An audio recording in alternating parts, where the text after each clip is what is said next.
안녕하세요. 저는 서울에 사는 50대 중반 여자입니다. 저는 예쁜 딸아이를 하나 두고 있는데요.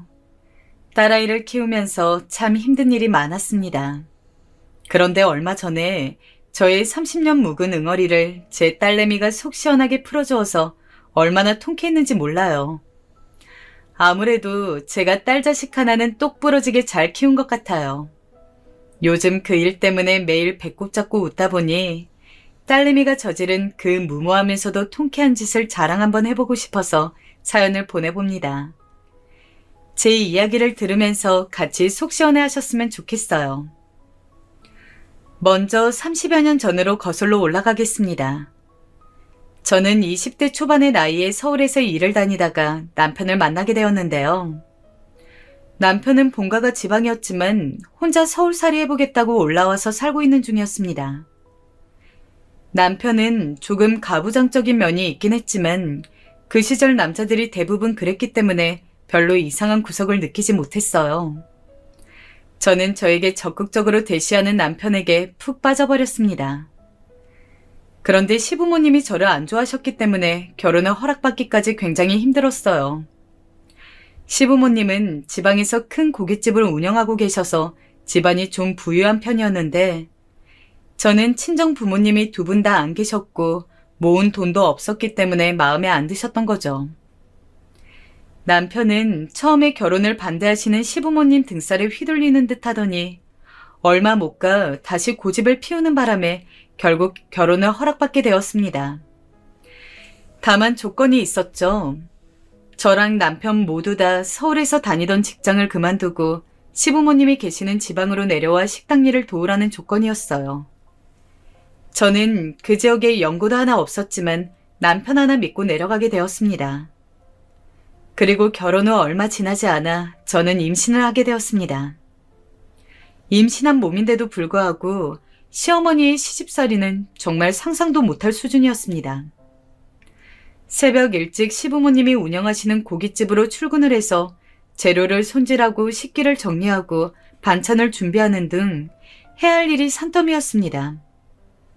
직원들이 있긴 했지만 워낙 장사가 잘 되다 보니 일손이 많이 모자라더라고요. 어머님은 저를 마치 하인 부리듯이 부리셨습니다. 입덧이 심해 음식 냄새만 맡아도 헛구역질이 올라오는 상태에서도 갈비탕용 고기를 손질하고 손님상의 갈비를 구워야 했습니다. 고기 비린내에 손님 앞에서 구토를 할 뻔한 적도 여러 번 있었지만 식당 한켠에 서서 저를 매섭게 노려보고 계시는 어머님 때문에 속으로 삼키느라 얼마나 힘들었는지 모르겠습니다. 그리고 불판을 닦는 일은 보통 남자들이 하는데 어머님은 저한테도 시키시더라고요. 쪼그려 앉는 게 힘들어서 잠깐 엉덩이를 들거나 팔이 너무 아파 속도가 조금이라도 느려지면 가차없이 불호령이 내렸습니다. 저는 20대 초반 그 어린 나이에 호랑이 같은 어머님이 너무 무서워서 시키는 대로 할 수밖에 없었어요. 매일매일 식당 영업이 끝나는 그 시간까지 고된 노동이 이어졌습니다. 중간에 잠깐 직원들끼리 다 같이 쉬는 시간이 있었는데 그 시간마저 어머님이 저를 못 쉬게 하시고 이것저것 심부름을 시켜대는 통에 과로로 쓰러질 뻔한 적도 여러 번 있었죠. 저는 그때마다 이를 악물고 버텼습니다. 언젠가는 어머님께 이 집 며느리로 인정을 받겠다는 각오로요. 물론 밤마다 서러워서 울긴 했습니다만 운다고 달라지는 건 없더라고요. 식당 영업이 끝나고 집에 돌아오면 쌓인 집안일을 하느라고 쉴 수가 없었어요. 집안일은 모두 제 차지였기 때문에 쌓인 집안일까지 모두 하고 잠이 들면 겨우 3시간 남짓 자고 다시 식당에 출근해야 했습니다. 남편은 안 도와줬냐고요? 말도 마세요. 남편은 연애할 땐 몰랐는데 알고 보니 곱게 자란 도련님의 마마 보이더라고요. 외동아들이라고 워낙 아끼는 탓에 손에 물 한 번 묻혀본 적 없었고 식당에서도 지배인이라면서 카운터에 서서 손님들한테 인사나 하고 계산이나 하는 쉬운 일만 했습니다. 제가 너무 힘들다고 남편한테 하소연도 해보았지만 워낙 마마보이라 지 엄마 편만 들더라고요. 그리고 몇 달이 흘러 배가 점점 불러서 숨도 차고 거동이 불편해졌는데도 어머님은 계속해서 저에게 일을 시키셨습니다. 배부른 몸으로 식당에서 음식을 나르고 고기를 굽고 있으면 오히려 손님들이 더 안쓰러워하시곤 했어요. 그러면 어머님은 손님들에게 원래 임신했을 때 움직이고 해야 애가 쑥쑥 잘 나온다니까요. 그리고 얘가 워낙 튼튼하니 걱정 안 해도 돼요. 라고 하시곤 했죠. 그리고선 뒤에 가서 저한테 너만 애뱉냐면서 유난 떨지 말라고 구박을 하셨어요. 특히 제일 심하게 구박하셨던 건 아들 못 낳으면 쫓겨날 각오하라는 구박이었죠.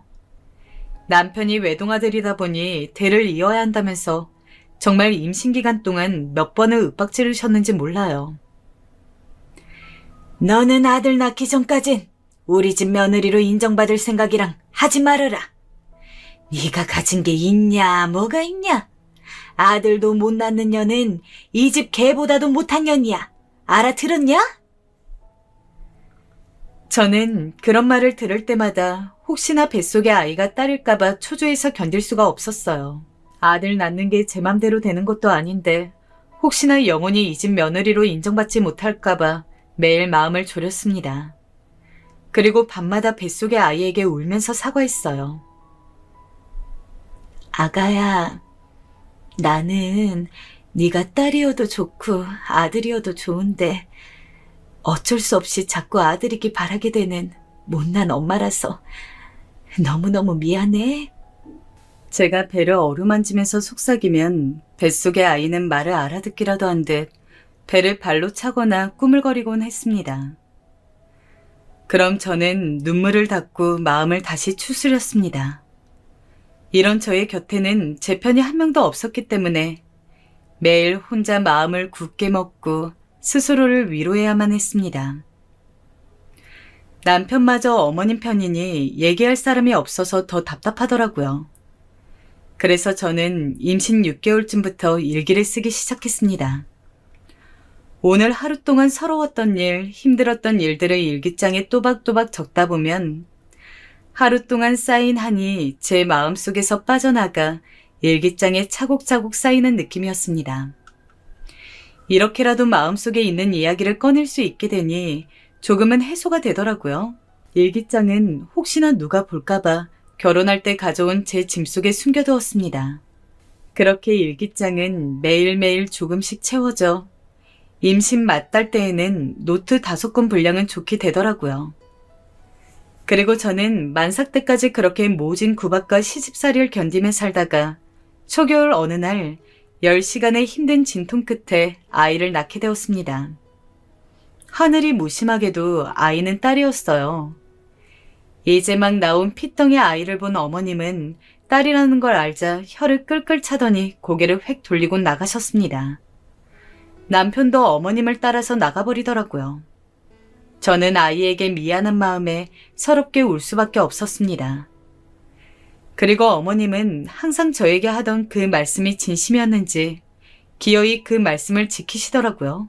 출산하고 몸조리도 하지 못한 채 골골대며 아이 보랴 집안일 하랴 정신없던 저는 그 추운 날 시댁에서 쫓겨나고야 말았습니다. 어머님은 제가 아이를 낳은 후 저에게 말도 섞지 않고 매일매일 무섭게 노려보기만 하시더니 출산한 지 한 달 정도 지난 어느 날 저에게 다짜고짜 짐을 싸서 집을 나가라고 소리치시더라고요. 이년아, 너 내가 했던 말 기억나지? 너같이 아들도 못 낳는 년은 이 집 개보다도 못한 년이라고. 개는 새끼라도 잘 낳지 너는 도대체 뭐냐? 나는 고추 안 달린 손주 새끼는 필요 없으니 애 데리고 썩 꺼져라.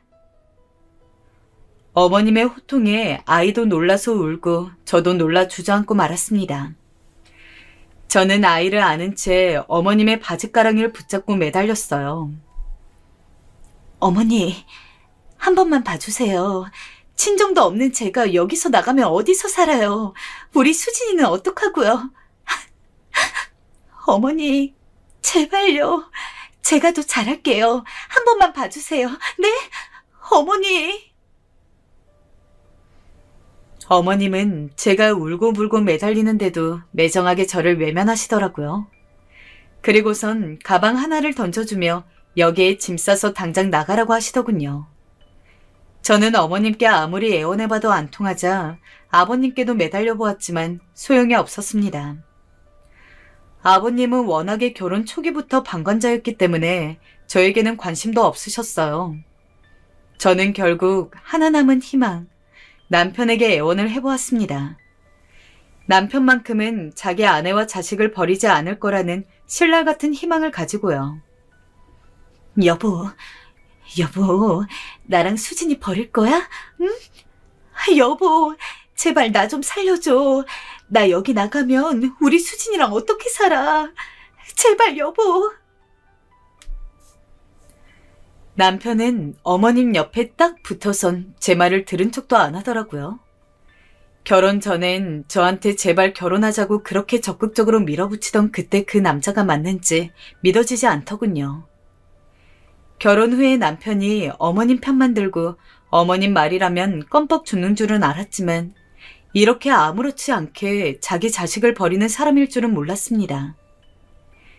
결국 저는 남편의 외면에 더 이상 아무 말도 못하고 주저앉아 울 수밖에 없었습니다.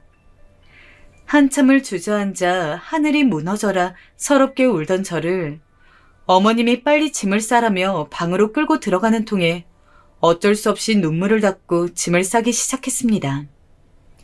결혼할 때 가져온 게 없어서 어머님이 주신 가방에 짐이 다 차지도 않더라고요. 제 옷가지와 화장품, 돈도 들어있지 않는 지갑, 그리고 아기 기저귀랑 옷 몇 개가 다였습니다.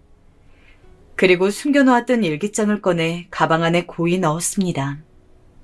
어머님께 하루만 더 있다가 가면 안 되겠냐고 빌어보았지만 꿈도 꾸지 말라면서 제 등을 떠미시더라고요.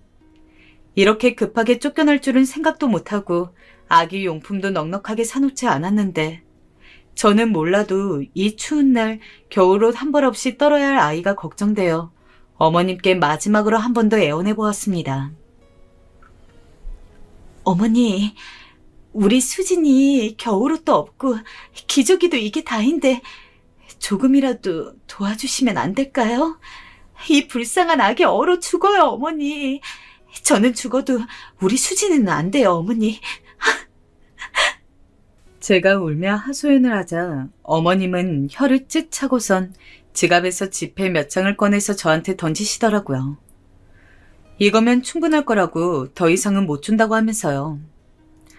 저는 허공에 날리는 지폐를 허겁지겁 주워서 주머니에 넣었습니다. 그리고선 저를 내쫓는 어머님한테 허리를 숙여 감사합니다. 감사합니다. 라고 인사를 하며 아이와 함께 그 집을 나왔습니다. 제가 나오자 어머님은 인사도 없이 문을 쾅 닫으시더라고요. 저는 앞길이 막막하여 그 자리에 우두커니 서서 한참을 울었습니다. 초겨울의 찬바람이 눈물 젖은 제 얼굴을 마구 핥히고 가더군요. 그리고 저는 한참의 고민 끝에 다시 서울로 올라가기로 결심했습니다. 어머님이 주신 지폐들을 세알을 보니 그때 당시 돈으로 10,000원 정도 되더라고요. 이걸로 며칠 밥은 먹고 살 수는 있겠지만 집도 절도 없는 저에게는 무척이나 적은 돈이었습니다. 그래서 무작정 제가 나고 자란 서울로 올라가서 아는 사람이라도 찾아봐야겠다고 싶었습니다. 그래서 저는 버스를 타고 아이와 함께 서울로 올라갔어요. 서울에 올라오는 버스에서 얼마나 울었는지 모르겠습니다. 서울에 도착할 때쯤 되자 눈이 퉁퉁 부어서 제대로 떠지지도 않더군요. 지나가는 사람들이 이상하게 쳐다봤지만 신경 쓸 겨를도 없었습니다. 그리고 저는 어릴 적 제가 살던 동네를 무작정 찾아갔습니다. 어릴 적 살던 동네에 도착한 후 아는 사람을 찾기 위해서 아이를 안고 정처 없이 돌아다녔습니다. 어릴 때 자주 가던 슈퍼, 학교, 놀이터 등등 아는 얼굴도 몇 명 만났지만 저의 처지라 안쓰럽게 생각해 돈 몇 푼 쥐어줄 뿐 실질적인 도움은 안 되더라고요. 그러다가 우연히 어릴 때 알던 친구를 만나게 되었습니다. 사실 그때는 그렇게까지 친한 사이는 아니었는데 저의 몰골을 보더니 자기 일인 것처럼 분노하고 안쓰러워 미치려고 하더군요.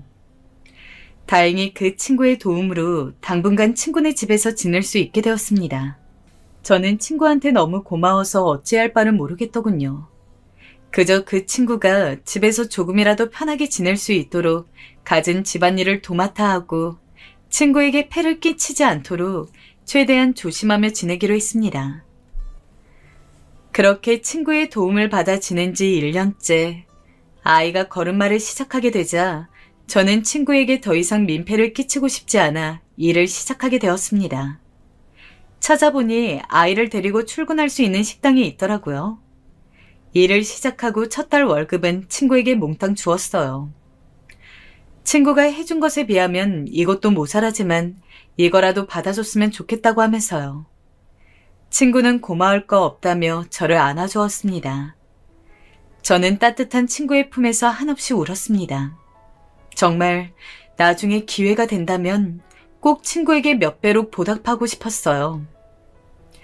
그리고 저는 일을 시작한 지 6개월쯤 되는 날 친구네 집을 나오게 되었습니다. 친구는 아이가 클 때까지 있어도 된다고 했지만 미안해서 어떻게 그러나요. 저에게 이만큼 해준 것만으로도 평생 잊을 수 없는 은혜인데 더 이상 친구에게 부담을 주고 싶진 않았습니다. 아마 서울에 올라와서 친구를 우연히 만나지 못했더라면 저는 아이와 함께 그 추운 겨울에 길바닥에서 얼어 죽었을지도 모릅니다. 저에게 친구는 저와 제 아이의 생명을 구원해준 구원자였어요. 제가 짐을 다 싸고 집을 나서려 하자 친구는 잠깐만 기다려보라며 방에서 짐을 한 보따리 가져와 저에게 건네주더니 이렇게 말하더군요. 갈 땐 가더라도 수진이 사계절 옷은 넉넉하게 챙겨가. 앞으로 애 키우랴 일하랴 이런 거 사러 갈 시간도 없을 텐데. 내가 수진이 내후년까지 입을 수 있게 사이즈별로 담아놨으니까 예쁘게 입혀. 심심하면 우리 집에 가끔 놀러 오기도 하고. 나가서 또 나한테 미안하답시고 연락 끊으면 안 된다.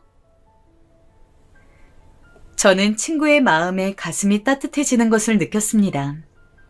의지할 곳 하나 없는 저에게 힘이 되어주고 제 편이 되어주는 친구가 너무 고마웠습니다. 그렇게 저는 친구와 마지막 인사를 한 후 집을 나섰어요. 저는 6개월 동안 번 돈으로 월세방을 얻어 거기서 새로운 생활을 시작했습니다. 친구네 집에서 생활비 부담 없이 살았던 덕에 가능한 일이었어요. 그리고 저는 딸아이를 위해서 매일매일 열심히 살았습니다. 월급은 정말 최소한의 돈만 쓰고 나머지를 전부 다 저축했어요. 저보다도 아이 물건 사는데 돈이 많이 필요했는데 친구가 싸준 아이 옷이 정말 도움이 많이 되었습니다. 친구네 집에는 놀러 가진 못했지만 가끔 통화도 하고 여전히 친하게 지냈어요. 얼마 지나지 않아 친구가 결혼을 하게 되어 아이를 데리고 결혼식도 다녀왔답니다. 저는 새하얀 드레스를 입고 환하게 웃고 있는 친구를 보며 친구가 누구보다 행복하게 살기를 기도했습니다. 그리고 몇 년이 흘러 아이가 유치원에 갈 나이가 되었어요. 가끔 아이가 아빠는 어디 있냐고 물어봤지만 전 남편의 사진 한 장 가지고 있는 게 없어 아빠가 누구라고 얘기해 줄 수도 없더라고요. 그냥 아빠는 할머니 일하는 거 도와줘야 돼서 우리랑 따로 사는 거야? 라고만 이야기했습니다. 아이는 아빠의 얼굴도 몰라서 그런지 아빠를 보고 싶어 하지도 않더라고요. 저는 아이가 좀 더 크고 이해할 수 있는 나이가 되면 그때 엄마랑 아빠랑 이혼했다는 사실을 알려주기로 했습니다. 왜 이혼했냐고 물어보면 뭐라고 대답을 해야 할까 고민을 해봤는데 아무래도 사실대로 얘기하는 것보단 그냥 성격 차이라고 대답해야겠다고 생각했어요. 한겨울에 갓난아기 였던 자신을 내쫓았다는 사실을 알게 되면 아이가 충격을 받고 마음의 상처를 입을까봐 걱정이 되어서요. 굳이 안 좋은 얘기는 꺼내지 말아야겠다고 생각했습니다. 유치원에 간 딸아이는 또래 애들보다 똘똘했습니다. 한글과 숫자도 또래 아이들보다 빨리 떼고 자기가 하고 싶은 말을 올바른 문장으로 얘기할 줄 아는 똑똑한 아이였어요. 그리고 주변에서 아역배우 시켜야 되는 거 아니냐고 할 정도로 얼굴도 예쁘장했죠.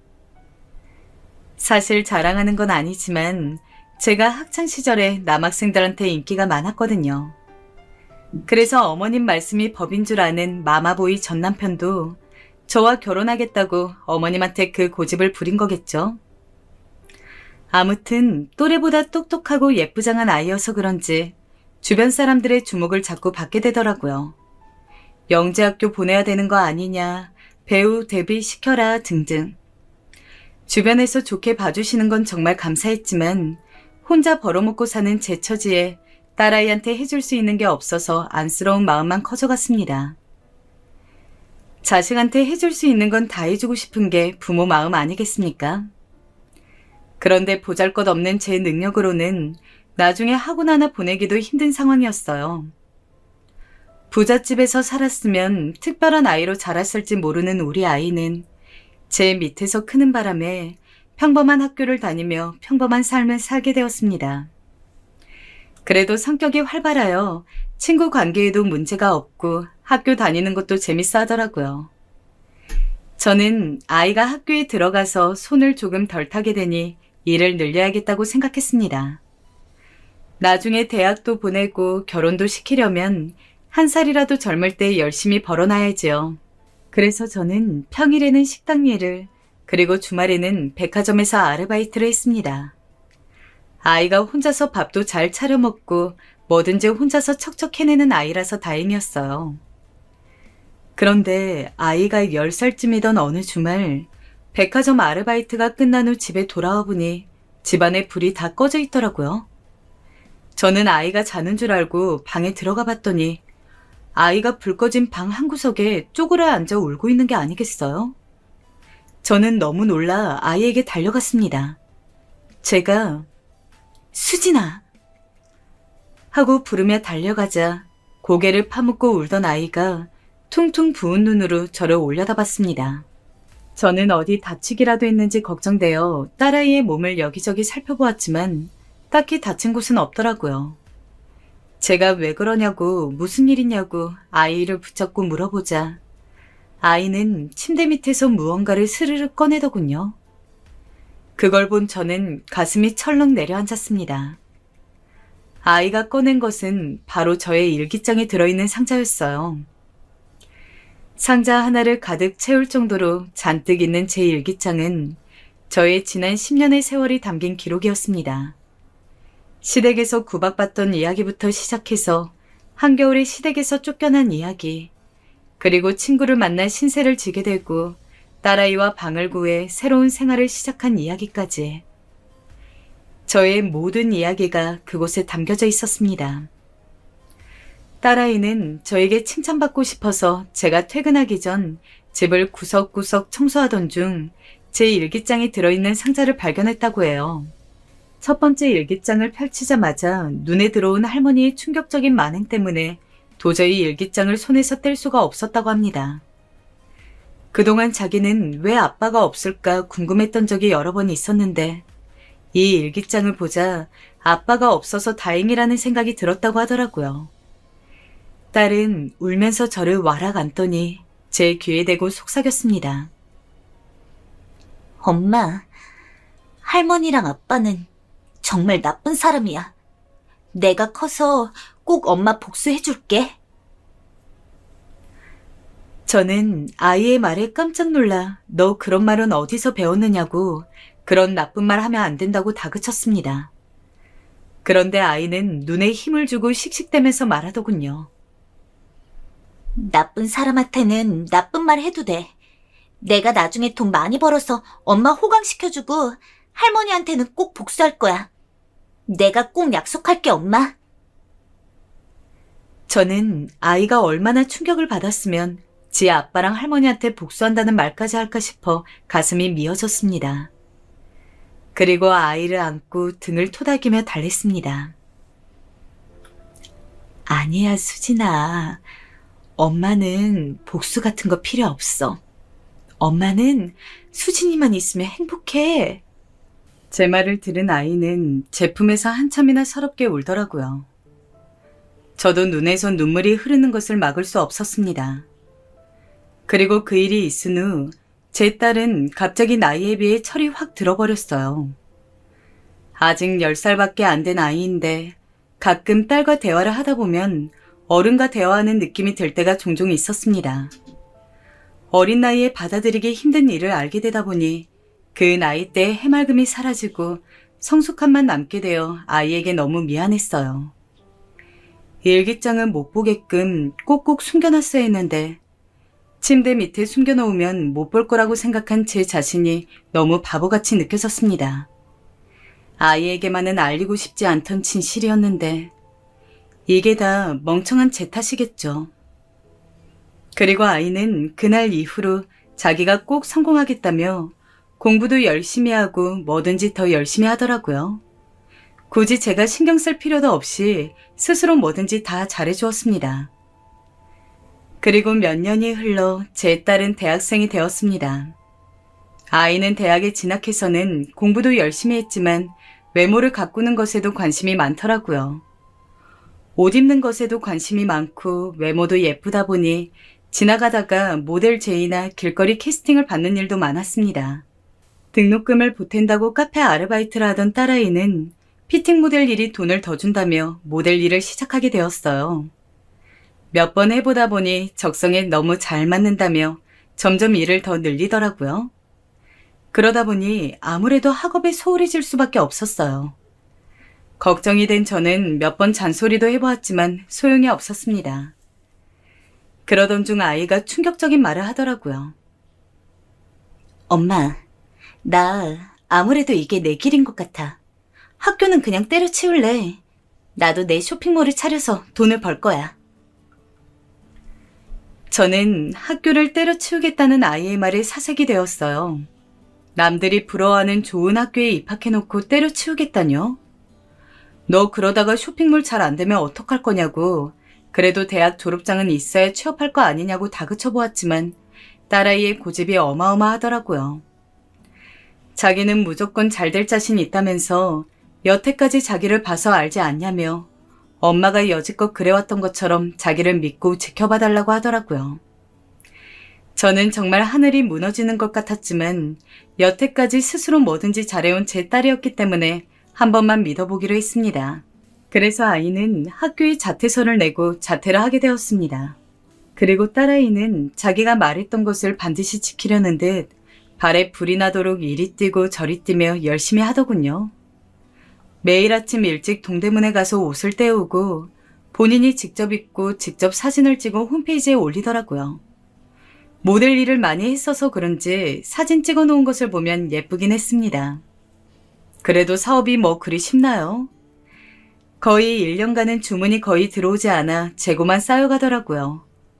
솔직히 1년 정도 하고 잘 안 되면 포기할 줄 알았는데 딸아이는 포기하지 않고 잠을 줄여가면서 더욱더 열심히 발버둥을 쳤습니다. 그러다가 1년이 넘는 시점부터 슬슬 반응이 오기 시작하더니 순식간에 매출이 오르더라고요. 사업을 시작한 지 1년 반이 된 시점에는 월 순이익이 일반 직장인 월급 정도 되더니 2년이 돼갈 때쯤에는 한 달에 직장인 연봉에 달하는 금액을 벌더라고요.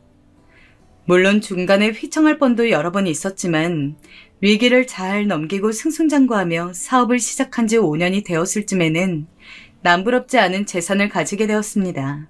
처음에는 딸아이 혼자서 일을 하는 게 힘들어 보여서 택배 포장 같은 건 제가 도와주곤 했는데 어느 순간부터는 사무실도 차리고 직원들도 거느리고 있는 어엿한 사장님이 되어 있더군요.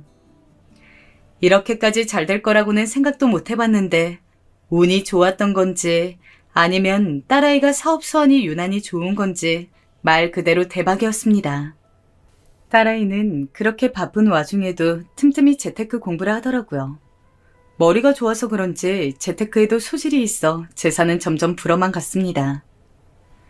어느새 우리는 강남의 비싼 아파트로 이사를 가게 되었고 비싼 외제차도 2대나 가지게 되었죠. 땅과 건물도 여러 채 소유하고 있는 건 당연하고요.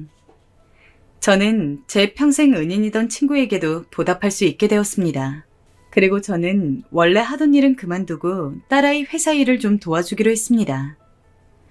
사실 패션 센스도 없고 컴퓨터도 잘 다루진 못하는 제가 도와줄 만한 일은 딱히 없었기 때문에 그냥 소소하게 사무실 청소도 하고 화분에 물도 주고 직원들 야근하면 맛있는 야식이라도 만들어주는 정도로 하기로 했습니다.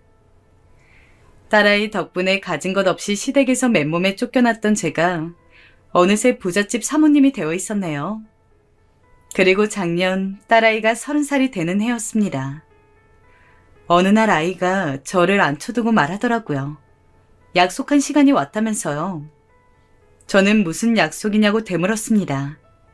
그러자 아이가 이렇게 말하더군요. 엄마, 내가 어릴 때 약속했던 거 기억나? 내가 할머니한테 복수해준다고 했잖아. 이제 복수할 수 있을 것 같아, 엄마. 저는 그때 그 말을 잊고 있었는데 딸아이의 말에 다시 기억이 나더군요. 저는 무슨 복수냐며 괜히 그런 못쓸 집안에 휘말리지 말라고 했습니다. 그러자 딸아이는 걱정 말라며 자기가 계획을 다 세워놨다고 하더라고요. 엄마는 그냥 옆에서 지켜보기만 하라면서요. 그리고 딸아이는 이렇게 말했습니다. 엄마, 내가 뒷조사를 해보니까 그 집구석 아직도 그 고깃집 하고 있더라고. 그것도 아주 장사가 잘 된다네. 3대가 같이 운영한다더라고. 그 지역에서 모르는 사람 없는 아주 유명한 맛집이래. 뭐? 3대? 저는 3대라는 말에 의아해서 물었습니다. 그러자 딸이 대답했습니다. 3대. 그 미친 할머니가 엄마를 그렇게 내쫓고서는 얼마 안 있어서 새 며느리를 들였다더라고. 그리고 그 며느리가 아들 손주를 낳았고, 나쁜 사람들은 벌 받아야 되는데 왜 그런 사람들이 잘 먹고 잘 사는지 몰라? 아무튼 엄마, 나 내일 그 식당 찾아가기로 했어. 내가 어떻게 하는지 잘 두고 봐. 딸아이는 신난 듯 얘기하더라고요. 저는 걱정이 되었지만 내 딸이니 믿어보기로 했습니다. 그리고 다음날 아이는 할머니의 식당에 다녀왔습니다. 지방에 있어서 거리가 멀다 보니 새벽 일찍 나갔는데 밤 늦게서야 들어오더라고요. 저는 딸아이 걱정에 잠도 못 들고 기다리다가 활짝 웃는 얼굴로 콧노래를 부르며 들어오는 딸아이를 거실에 앉혀놓고 꼬치꼬치 물어보았습니다. 어떻게 되었냐고요. 딸아이는 웃기다는 듯 한바탕 웃음을 터뜨리더니 저에게 말해주더군요. 엄마, 내가 차 끌고 갔잖아.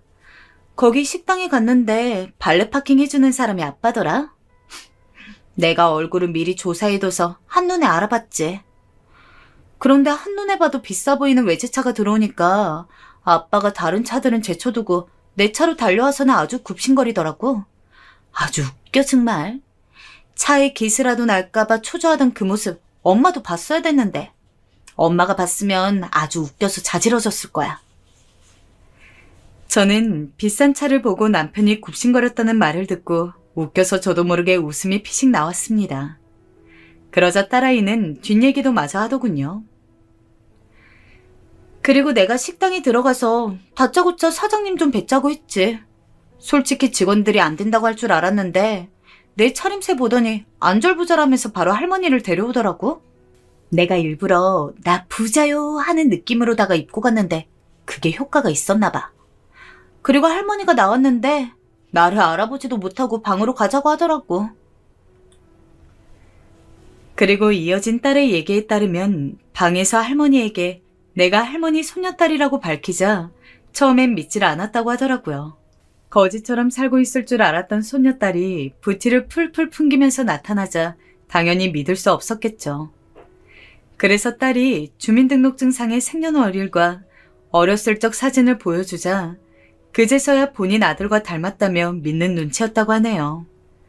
주차장에서 일하고 있던 아들까지 불러와 네 딸이 맞냐고 몇 번씩 확인까지 하더니 본인이 한 집도 있고 아이고 우리 손녀딸아 하면서 아이를 끌어안았답니다.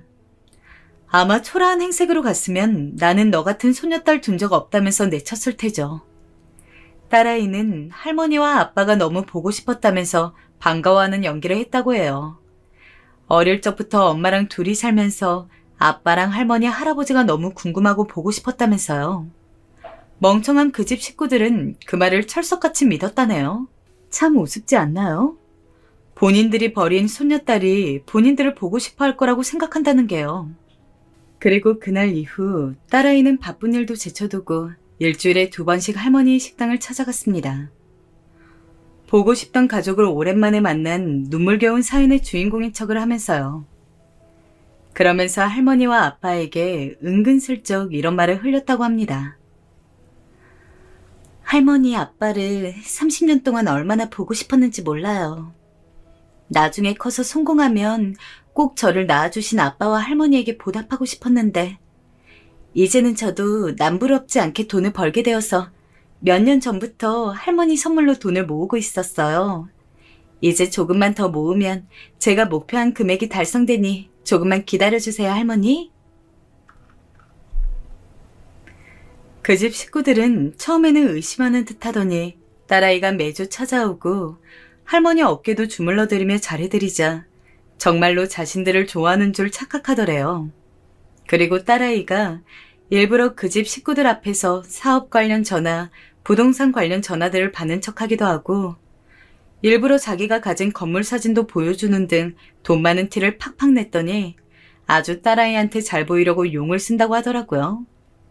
아마도 저렇게 건물도 몇 채나 가지고 있는 딸아이가 몇 년째 모으고 있는 돈이라고 하니 어마무시한 금액이라고 생각하고 있는 거겠죠. 하루는 딸아이가 할머니가 집에 가서 먹으라며 소갈비를 잔뜩 싸줬다고 저한테 가져오길래 그 집에서 만든 건 절대 안 먹는다고 그대로 쓰레기통에 직행한 적도 있었네요. 딸아이는 거의 몇 달에 걸쳐서 그 집에 드나들면서 할머니와 아빠의 신뢰를 완벽하게 얻어냈습니다. 도대체 무슨 짓을 하려고 싫어하는 사람들한테 저렇게 아양을 떨어가며 그 오랜 시간 공을 들였는지 너무 궁금했어요. 궁금증을 못 참고 딸아이에게 물어보자 믿을 수 없는 이야기를 하더군요. 알고 보니 제 딸이 그 집 식구들을 그렇게 공을 들여 구워 삶은 건 다 이유가 있더라고요. 정확한 금액은 이야기하지 않고 마치 큰 재산을 줄 것처럼 기대감을 높여놓은 다음 그 인간들이 가지고 있는 것들을 하나씩 내려놓게 했답니다. 할머니한테는 식당 하시는 거 힘들어 보이는데 연세도 있고 쉬시는 게 좋지 않겠냐는 식으로 구슬렸다네요. 그 할망구는 손녀딸이 그렇게 얘기하자 자기한테 준다던 그 돈으로 편하게 먹고 살라는 뜻인 줄 알고 지레짐작하며 식당을 처분하고 있다고 하고요. 그 집 손주는 어렵게 대기업에 들어갔는데 회사 다니는 거 정 힘들면 내가 한 자리 마련해 줄 수 있는지 한번 알아볼 테니 그만두는 것도 생각해보라는 식으로 말했답니다. 엄마는 다르지만 그래도 내 동생인데 그 정도 노력은 해줄 수 있다면서요. 강요는 아니니 네가 선택하라고 하면서 지나가는 말로 얘기했다네요. 그놈도 그 말에 솔깃해서는 얼마 전 회사에 사직서를 냈다고 하더라고요. 저는 딸아이가 너무 큰일을 벌이는 것 같아 걱정이 돼요. 너 어쩌려고 그래? 진짜로 그거 다 해줄 거야? 라고 물어봤더니 이렇게 대답하더라고요. 엄마, 내가 바보도 아니고 내가 할머니한테 돈 모아서 준다고만 했지 정확한 금액도 얘기한 적 없는데 할머니가 괜히 설레발 쳐서 저러는 거야. 내가 언제 할머니한테 식당 그만두면 책임진다고 했어? 그냥 연세도 많으니 쉬시는 게 좋아 보인다고만 했지. 늙어서도 돈 욕심에 눈이 멀어가지고는 확실하지도 않은 얘기에 멍청한 짓 하는 건 할머니 본인의 선택이야. 그리고 그 동생인지 뭔지 그 자식도 참 멍청해. 내가 무슨 일을 시키고 연봉을 얼마 줄 줄 알고 그 좋은 대기업을 그만둬. 하여튼 그 집 식구들은 전부 다 나한테 뭐 좀 뜯어가려고 눈이 돌아서는 정상적인 사고를 못한다니까? 저는 혹시나 딸아이가 어떻게 될까봐 걱정되었어요. 하지만 딸아이는 혹시나 자기가 무슨 일이 생기더라도 엄마의 복수를 위해서는 감당할 수 있으니 걱정 말라고 하더라고요. 돈은 차고 넘치게 있으니 벌금 내라면 내고 징역 살라면 몇 년 살 각오 되어 있다고요. 그리고 우리나라 최고의 변호사를 선임해서 이길 자신 있다면서요. 저는 아이고 화상아 왜 그렇게까지 하니? 라고 하며 안타까워 한탄을 했습니다. 그리고 얼마 후 드디어 딸아이는 할머니를 위해 모으던 돈이 드디어 다 모였다며 그 집에 찾아갔습니다. 도대체 준다던 돈이 얼마일까 기대하던 그 집 식구들은 며느리까지 한 방에 다 모여 있었다고 하네요. 그리고 딸아이는 성큼성큼 할머니에게로 걸어가 봉투를 내밀었답니다. 할머니는 봉투를 열어보지도 않은 채 아이고 고맙다. 정말 고마워. 라고 하면서 눈물을 흘렸다고 하네요. 그리고 가족들의 궁금해하는 눈초리에 봉투를 열어본 할머니는 그 자리에서 굳어버렸다고 합니다. 믿어지지 않는지 봉투를 탈탈 털어보았지만 반전 같은 건 없었다네요. 그래서 제가 딸아이에게 물었습니다. 도대체 봉투에 얼마를 넣은 거냐고요. 얼마를 넣었냐고? 맞춰봐, 엄마. 저는 도저히 알 수가 없어서 1,000만 원? 이라고 했더니 딸아이가 크크 웃으면서 말하길 엄마 미쳤어? 그 집구석에 무슨 1,000만 원이나 줘. 10만 원이면 떡을 치지. 10만 원 줬어, 10만 원. 저는 너무 황당해서 벌어지는 입을 다물 수가 없었습니다. 그런데 딸아이가 이어서 하는 말이 더 가관이었습니다. 아니, 할머니가 나보고 이게 다냐고 물어보길래 내가 뭐라고 했는 줄 알아? 할머니, 30년 전에 우리 엄마한테 10,000원 던져주면서 이거면 충분하다고 했다면서요. 제가 워낙에 할머니를 존경하니까 할머니 말씀대로 충분한 금액을 넣었어요. 30년 전에 1만 원이었으니까 지금 시세로는 10만 원 정도 되는 거 맞죠? 에이, 갓난하게 안고 맨몸으로 나간 엄마한테도 1만 원이면 충분하다고 하셨는데 설마 집도 있고 돈도 많은 할머니가 이게 부족하다고 하진 않으시겠죠? 그 말을 들은 그 집 식구들은 완전히 뒤집어지고 난리가 났답니다. 할머니는 뒷목을 잡고 쓰러지는 척을 했다네요. 여기저기서 쌍욕이 날라오고 아주 가관도 아니었답니다. 그러자 옆에 있던 이복 동생이 급하게 제 딸아이를 붙잡고서는 누나, 그럼 나는? 나 한 자리 해주겠다면서 그건 맞는 거지? 라고 하길래 제 딸아이가 이렇게 대답했답니다. 아, 그거? 안 그래도 알아봤더니 너한테 줄 만한 자리가 없더라고. 우리 회사에서는 너처럼 공부만 잘하는 안경잡이보다는 좀 센스 있고 창의적인 인재가 필요하거든? 그리고 너는 무슨 애가 채용 확정도 안 된 회사를 뭘 믿고 사직서를 내니? 너도 참 한심하다. 그러자 이복 동생은 화를 주체하지 못하고 제 딸아이를 때릴 듯 위협했다고 하네요.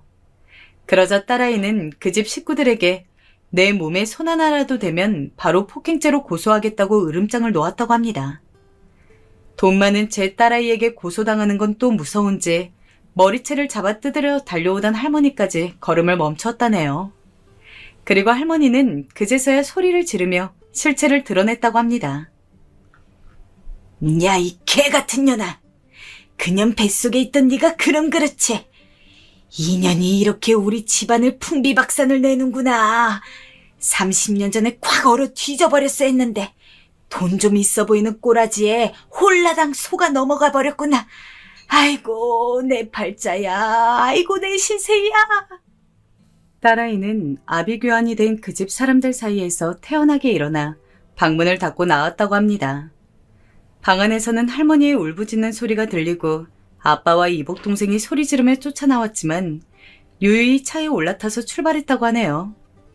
그리고 집으로 돌아오는 길에는 너무 신난 나머지 창문을 열고 큰 소리로 노래를 부르면서 왔다고 웃으면서 얘기하더라고요. 저는 너무 황당한 나머지 헛웃음만 나왔어요. 이 못 말리는 딸아이를 어떻게 해야 할까요? 제 딸이지만 정말 이런 특이한 애가 어디서 나왔나 신기하더라고요. 그런데 딸아이가 저에게 얘기를 하면서 고소하다고 배꼽을 잡고 푸하하 웃자 저도 모르게 웃음이 터져나왔습니다. 그리고선 저도 배를 부여잡고 주저앉아 미친 듯이 웃었네요. 제가 그 장면을 직접 보진 못했지만 상상만으로도 30년간의 응어리가 쑥 내려가듯 통쾌했어요. 살면서 그렇게 많이 웃어본 적도 없는 것 같습니다. 무엇보다도 몇억 또는 몇십억의 돈을 생각하고 봉투를 열었을 시어머니가 10만 원을 보고 지었을 그 표정을 상상하니 살면서 보았던 그 어떤 코미디보다도 웃겼습니다. 정말 제 생에 이렇게 가슴이 뻥 뚫리는 일은 앞으로도 없을 겁니다. 저는 그날 정말 얼마나 웃었는지 배가 아파 일어나기도 힘들고 입이 찢어질 것처럼 아프더라고요. 그리고 그날 이후로 제 입가에는 항상 미소가 떠나질 않았습니다. 가만히 있다가도 그 일만 생각하면 웃음이 피식피식 나와요. 그리고 걱정과는 달리 그 집 인간들은 돈만 밝히는 인간들이라 돈은 또 무서운지 특별히 딸아이에게 어떤 조치를 취하지는 않더라고요. 아마 본인들보다 돈이 조금이라도 적다고 생각했으면 바로 막무가내로 나왔을 겁니다.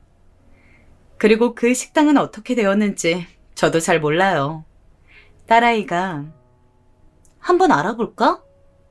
하고 물어봤는데 됐다고 했습니다. 굳이 그 인간들 잘 지내는지 궁금하지 않아서요.